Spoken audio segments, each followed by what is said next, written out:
So what I want to start with here today is that I want to start with a quote. It may be one you've heard before, but it bears repeating. And it's just, a person is a person no matter how small. Now this quote, it's often used by the pro-life movement as a very concise summary of what we're doing here. You see, we're here because a person, no matter how small they are, regardless of whether they're born or not yet, a person is a person, and we want that recognized by our law. Now this quote actually gained prominence more recently in May when MPP Sam Oosterhoff actually used it with the media. The media was asking him why he went to the Toronto March for Life, and he said he went to the march because a person is a person no matter how small. Now that week, we saw a lot of media coverage on the issue of abortion. We saw major news outlets like CBC, Global News, City TV News, all talking about abortion and about Sam's comments. And match this, there was a lot of politicians who decided to weigh into it as well, with some pro-abortion politicians expressing why they believed their opinion. And I found it really interesting during that week to just sort of follow the lines of reasoning used by the various sides. And just to exemplify the pro-abortion side, I want to use this tweet from the now infamous Gerald Butts. And he says that, "I'm pro-choice because women are free people who have the right to make their own decisions." You see, this is often how we see this debate set up. On the one side, you have the pro-life movement. We're there for the baby. We're there because a person is a person no matter how small. Well, the pro-choice side, they plant their flag with women. A woman's right to choose, a woman's right to decide when she wants to become a parent, a woman's right not to face an unplanned pregnancy and be put into a situation where she might consider a back alley abortion. You see, they say that abortion has made women's lives better, that it's meant progress for women. Whereas abortion legislation, they say, is going to harm women. And that's the question that I really want to look at here today, is has abortion really made women's lives better? So to start this conversation, I want to go back to the 1970s, when there was a textbook that came out called Our Bodies, Ourselves. This textbook, it was published by Simon and Schuster in 1971. Its first edition sold over 1 million copies. It was a very popular textbook. And it covered women's issues, everything from puberty to menopause, with chapters on more controversial topics, things like masturbation, sexually transmitted diseases, and of course, abortion. Now this is the early 1970s, remember. You've got Roe v. Wade happening in the States, and here in Canada, abortion has only recently been legalized, although there still are restrictions. And so those at the forefront of the feminist pro-abortion movement, they wanted to be very intentional with the way they talked about abortion. And that's why I was very interested that when I actually got this textbook, I found that they had a picture in the textbook of a woman having an abortion. What I specifically want you to note about this picture is actually the caption, which says, "This is a vacuum suction abortion at Preterm Institute in Washington, D.C. Note to the woman getting the abortion is wearing her street clothing." You see, the authors of this textbook, they wanted to frame abortion as healthcare, but more than that, they wanted to frame abortion as something that would be normal, an everyday type of activity that women would go through. In the same clothes that maybe she wore to work earlier that day, or maybe she's coming straight after doing her grocery shopping. That's the way they wanted abortion to be framed. Now the interesting thing about this picture is I can't even find it online. I had to buy a copy of the textbook to get it. And the textbook that it was in, Our Bodies, Ourselves, it's no longer even in print, despite being considered seminal when it was first published. And that promise that abortion was going to become normal or easy for women, that promise has not been found true. But you don't have to take my word for it. I want to let one post-abortive pro-choice woman describe her own experience with abortion. This woman here, she owns a vegan pizza restaurant in Toronto. And it was last summer when there was a group of CCBR activists who were talking to people about abortion outside of her restaurant. And this really upset her. And so she ended up filming herself yelling at the pro-life activists. And so I'm going to show you a clip of the video that she took. It's got some expletives in it that we've bleeped out, but otherwise this is the video of what she actually captured. And I want you to listen very carefully to how she describes abortion.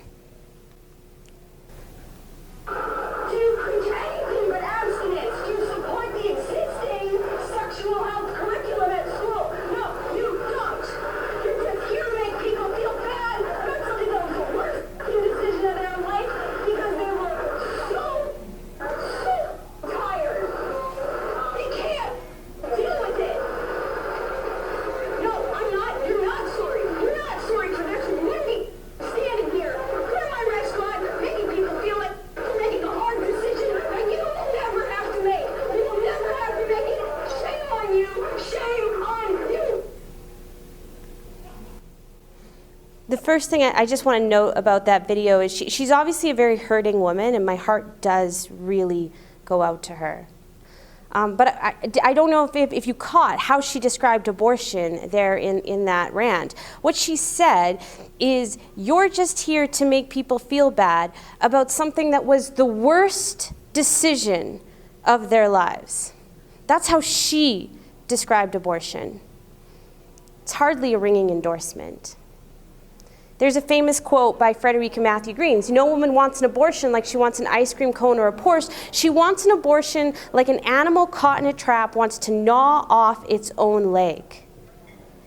And that quote, it'll be used by pro-choice writers as well, because it's something that women can relate to, especially if they've actually gone through abortion. And yet, while women are going through this worst decision of their lives, we're supposed to be silent. What's the correct thing for a man to do if his girlfriend comes home and says she's pregnant? He's supposed to say, oh, I'll support you whatever you decide. But he's not supposed to enter into that decision. And as a pro-life movement, we're told, well, if you don't like abortion, just don't have one. But don't tell anyone else what they can or cannot choose. Because at least they chose it, right? And that somehow the idea that they chose it is supposed to make this worst decision of their life all okay. We've even gone so far as to create bubble zones around women. If you were here for Enza's talk right before, she talked about these bubble zones in various provinces in BC, Alberta, Ontario, Quebec, Newfoundland, and Labrador. It's actually legal to try to even talk to a woman right before she's making this worst choice of her life. Because we're supposed to leave this as a choice between a woman and her doctor, right? But even that is under attack here in Canada. In Ontario, the College of Physicians and Surgeons passed a policy that requires doctors to give effective referrals for abortion. What that means is that if a woman comes to them and says they want an abortion, the doctor is supposed to recommend that another doctor perform that abortion. Now, there was a group of doctors who actually challenged that policy, and unfortunately, the Ontario Court of Appeal upheld the policy. One of the things they did in that decision that I think is really interesting is they described what a pro-life doctor, a conversation with a pro-life doctor would look like if a woman asked for an abortion. So to start off, the doctor that they use in this decision, the doctor actually has a sign in their waiting room saying that they don't perform or refer to abortions. But they sort of played with the scenario, well, what if a woman even still asked this doctor to perform an abortion? So I'm going to show you a direct quote from the Ontario Court of Appeal's decision. And I just want you to note there are quotation marks in the quote that I'm going to show you. Those are in the original decision. So what the Ontario Court of Appeal said that this conversation would look like is they said that the doctor would discuss the very obvious implications of abortion, including that the baby dies and that there might be psychiatric issues after an abortion. And the Ontario Court of Appeal said that's unacceptable. They described it as stigmatizing is the word that they use, but that's the scenario that they said could not happen for women. What they're saying in that decision is that even a doctor revealing basic facts about an abortion, like like the fact that the baby doesn't survive the abortion, or that a woman might face psychiatric issues after having an abortion, that is unacceptable. Because once a woman finds out that she's pregnant, apparently we need to make sure she is completely alone making this choice. This is one of the reasons why conscience legislation is so important. And there was a private member's bill put forward here in Alberta just this week. It's a very important piece of legislation because doctors are one of the last people who can talk to a woman before making this choice. But pro-abortion groups, they oppose this because their narrative is that no one should be able to speak into this decision. Autonomy or choice is being interpreted as being independent in a vacuum. What it really means is isolation for women going through this choice. Now, this is, of course, to misunderstand what it means to be a woman or even just what it means to be human. You see, we're relational creatures. It's not good if we're alone. Being in a relational context, that doesn't detract from our autonomy. It actually strengthens us and it makes us stronger. The various faith traditions will recognize it. As it says in Ecclesiastes, though a man might prevail against one who is alone, two will withstand him, and a threefold cord is not quickly broken. The idea being that we're actually stronger in community and in relational contexts. There's even a stream in feminism that recognizes this point. It's called relational feminism. And one such scholar from McGill put it this way. She asked, if we ask ourselves what actually enables people to be autonomous, the answer is not isolation, but relationships. And we see that relatedness is not, as our tradition teaches, the antithesis of autonomy, but it's a literal precondition of autonomy. That is, to actually be autonomous, it requires relationships in our lives. You see, we generally benefit from the relationships and the voices that we have in our lives. And even if we don't benefit from specific ones, this idea that we can even make choices in this vacuum is a lie. We make choices based on a whole myriad of factors, including the relationships in our lives and what they say, but also just what we hear on the news, what we see on the streets as we're walking by, on a whole host of factors that inform our choices. And by creating a bubble zone or a barrier between women and pro-life voices, you're not increasing her autonomy. You're just further isolating her from one specific voice, the pro-life voice. Now, this would be hard enough if abortion really was just like any other healthcare. If it was like something like getting your tonsils out, or let's choose something more serious. If it was like choosing a cancer treatment. We don't isolate people facing those tough decisions, especially from people who can offer insight into what that choice might look like. But with abortion, you've got to go even further than that. You've got to remember that there's a life at stake. You've got to remember that a successful abortion means successfully ending the life of a preborn child. And some might argue about, whether that child has human rights or this idea of personhood being contingent on an array of factors. I'm not going to go into all of that today, but there is still a question of when human rights come into play there. But this pro-choice, pro-abortion culture that we are fostering says that only women get to think about that question. And when a woman is facing an unplanned pregnancy, all of a sudden she alone, she needs to become her own embryologist, her own philosopher, and her own judge concerning the humanity of the fetus inside her. You see, it's the worst decision of her life, akin to gnawing off her own leg, a decision that can have intense ramifications both physically, mentally, morally. That decision we have to leave as her choice and her choice alone. One post-abortive woman, she spoke about it in this way. She said, when a woman has a miscarriage, we are urged to work through the grief process. It's healthy and encouraged. The grief of abortion,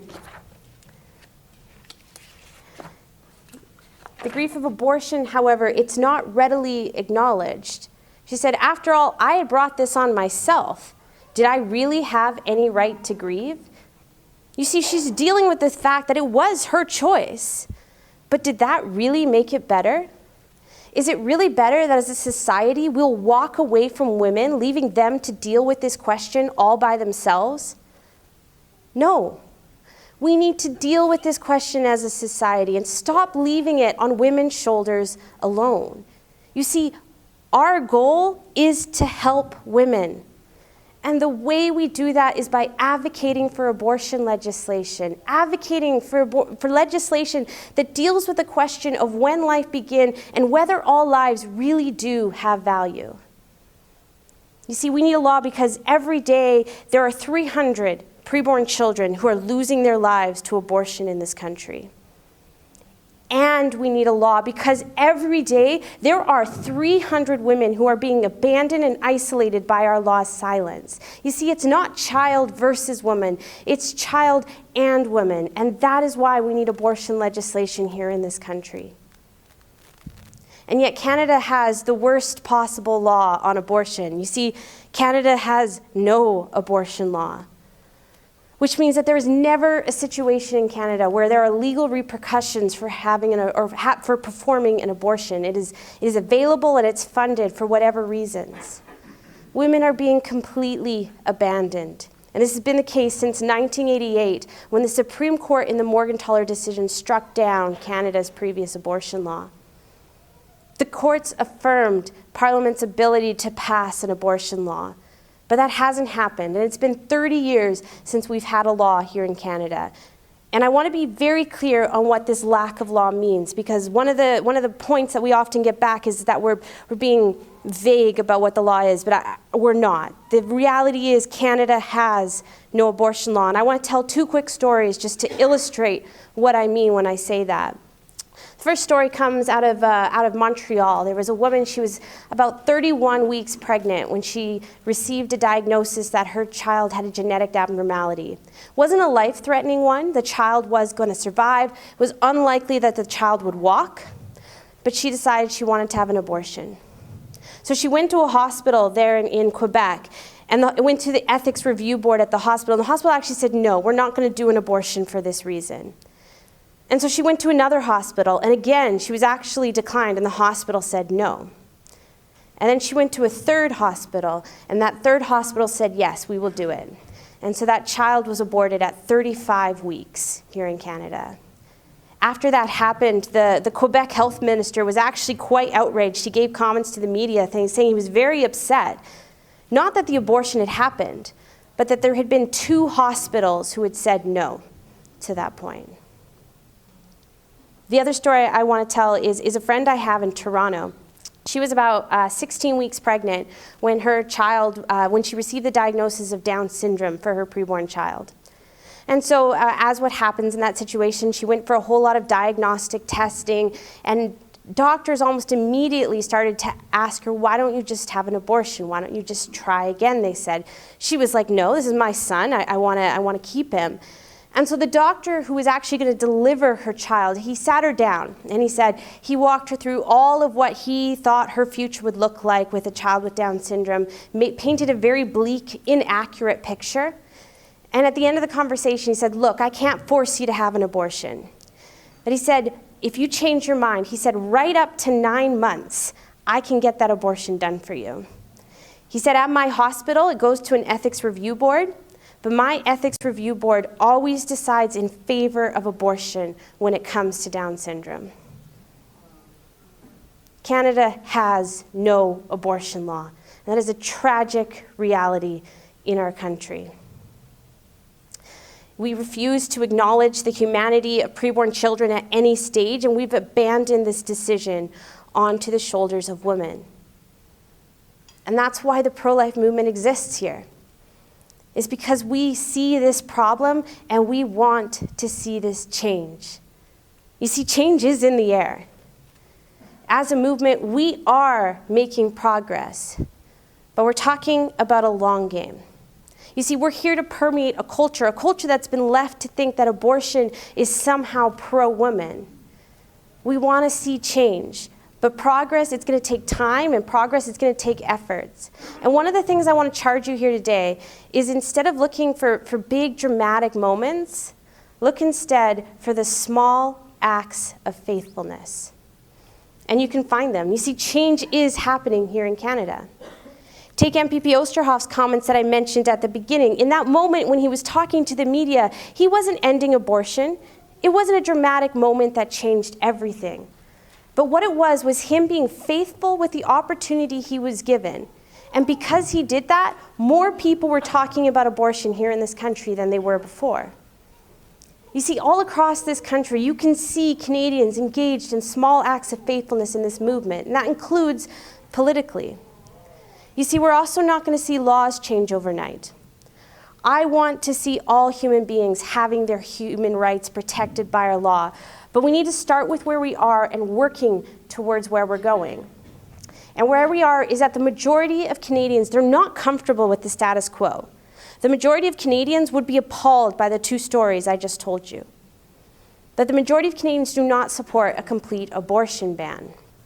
So when we looked at what kind of legislation we wanted to promote, this is a lot of where the motivation came from. So we talked about our international standards law. If you guys are unfamiliar with it, it includes a 13-week gestational limit. That's just after the first trimester and in line with what most European countries have. And then it has a waiting period and a counseling requirement. And that's the pro-woman aspect of this law. You see, it's meant to reach through that bubble and admit that women shouldn't have to make this decision alone. And that whatever situation got a woman to the point where she's making that choice, it's not going to be solved by the abortion. And she may need help with whatever else is going on in her life. Now, our goal with this legislation is that we would hope that it be introduced as a private member's bill, and at that point, we'd pour our energy into getting the most Canadians possible talking about what abortion actually is, what it does to preborn children and women, and what an abortion law actually looks like. You see, we're in this for the long road by getting Canadians first to understand what's happening and then to come to understand the importance of protecting preborn children. We're not going to pass abortion laws overnight. It's going to take years, and it's going to take many, many small acts of faithfulness. And if you want to see that type of change, that type of progress that comes from small acts of faithfulness, you are going to have to come closer. You're not going to see them on the front pages of newspapers. You're not going to see it on the evening news. You're going to have to come closer. And if you want your voice heard in that type of progress, you're going to need to come to where people can hear your voice. You're going to need to get involved. Now, when you do that politically, you're not going to like everything you're going to see. It's going to be hard work. But you will see many, many small acts of faithfulness that are fueling this movement. Now, you have an opportunity right now. We just had a federal election. This is a great opportunity to reach out to your MP, whether they're newly elected or just re-elected. If this is the first time you're meeting with your MP, I recommend just starting a relationship with them, having a conversation with them, and then becoming someone that they talk to regularly and bringing up this really important issue and encouraging them to be bold on this issue. We have on our table, one of the things we have are these postcards. They're a really easy way to communicate with your MP. You just put your MP's name on there, no postage required, and you can just let your MP know that this is an issue that is really important to you. You see, I've known politicians who've gone from being cautious to even discussing this issue to being bold defenders of life because of the people working in their office or because of the people volunteering on their campaign. And we hear from MPs that when they hear from their constituents, that's one of the things that emboldens them on this issue. I know one woman in the pro-life movement, she took a whole stack of those postcards and she actually sends one to her MP every single month just to make sure that this issue is always before them and that they know that their constituents want them to take action on this issue. You see, we need to make sure our MPs know that there's nothing pro-woman about abortion. And that every year here in Canada, we fail another 100,000 preborn children and their mothers by neglecting to enact abortion legislation. We need to be faithful. And with small acts of faithfulness, we can work towards justice in this country. And you are an integral part of that. Whether you go to a March for Life, whether you interact with your MP, or you witness outside of an abortion clinic, or wherever you are, where you're boldly speaking up for all persons, no matter how small. You see, change is in the air here in Canada.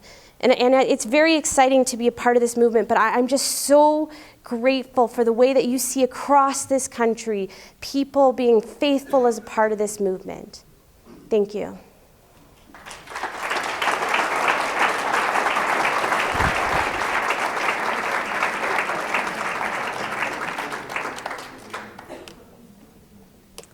So I guess at this point we have time for questions. I'm actually not sure what time it is, so, but I think we have time for questions if there are any. So after we'll discuss that. Okay.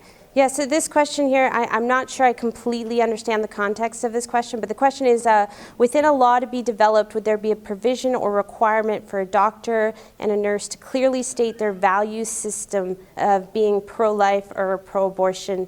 I'm unsure if this is relating to the conscience legislation or more generally. The conscience legislation, yeah, it'd be more of a specific question. I don't know who asked this, but I'd be happy to talk further just to get some background on that. But there isn't anything, I think, that compels a doctor to reveal where they stand at this point. Yes? Yeah, so if not everyone heard the question, she just asked about sort of what's happening in the States and how that impacts here in Canada. It's been really exciting to kind of see what's happened in the States, because in the past while they've looked at where they have pro-life legislators at the state level, and I think we're going to hear from one of them later today.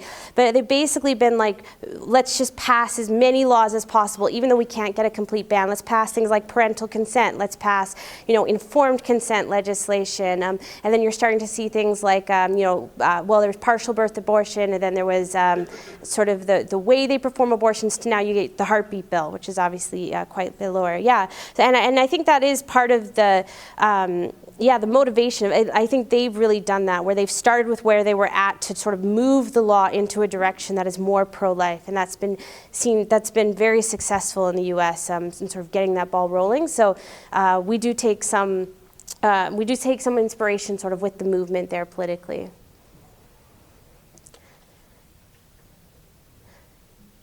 So I have a question here. Is there a spot here to sign up for a petition for We Need a Law? I mean, you're welcome to go to our website, weneedalaw.ca, sign up for our newsletter. We don't have a specific petition that we're pushing right now, but when we do think it's really important that that petitions get put forward to Parliament, we do send them out to our supporters and make sure they sign them. So the question I have here is, how do we have our laws changed regarding abortion when we have a Prime Minister and a Liberal government that is against any change, publicly stating pro-life MPs are not permitted in the House of Commons, and seeks to demonize other MPs who are pro-life? And I think that's a really important question, because I think it's really important to remember where we are. We do have a very pro-abortion Prime Minister right now, and this speaks to one of the things I was talking about. We're not going to pass these abortion laws overnight. What we need to do is we need to work on changing the culture even in Ottawa among the MPs, and emboldening those to speak. And that's going to take time to sort of shift that Overton window. Not that it would pass the first time, we don't have the votes at this point in time, but that it would just get that conversation going and changing the way we discuss the issue. And then it would be introduced again and again until it becomes sort of commonplace, expected strategy. It's something you saw very successfully on issues like adding gender identity and gender expression to the Human Rights Code. That was a private member's bill many times before it finally got passed as a Liberal policy. It came out of the NDP party originally. But it was something that basically in the beginning was a wild, extreme policy that slowly changed into being something that the majority actually wanted to accept. So that's kind of the vision behind what's going on there. I do have a question here just real quickly. What penalties are recommended for breaking an abortion law, and who gets charged? In our international standards law, the penalties are all on the physician who performs the abortion. I don't have the penalties memorized off the top of my head, but we do have copies of the draft legislation on our table, and you're welcome to get to pick that up.